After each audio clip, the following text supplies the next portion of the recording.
नमस्कार, मैं हूं अवनीश कुमार मिश्रा। हम आपको बताने जा रहे हैं आज भोजपुरी के सुपरस्टार चिंटू पांडे की आने वाली फिल्म विवाह 3 के बारे में।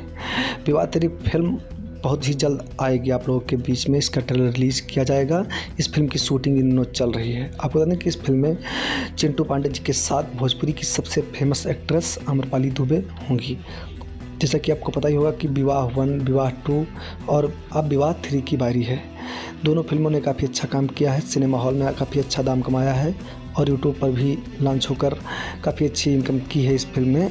तो प्रोड्यूसर ने सोचा कि इस फिल्म को क्यों ना और आगे बढ़ाया जाए, इस फिल्म की सीरीज़ को और आगे बढ़ाया जाए। तो इसी कड़ी में आम्रपाली दुबे और चिंटू पांडे को लेकर ये फिल्म बनाई जा रही है। इसकी शूटिंग चल रही है। आप शूटिंग वीडियो इसका देख सकते हो, हमने वीडियो में लगा दिया है, आप देखिए और इंतज़ार करिए कि ये फिल्म जल्द आ जाए। इस फिल्म का ट्रेलर बहुत जल्द रिलीज़ किया जाएगा। धन्यवाद।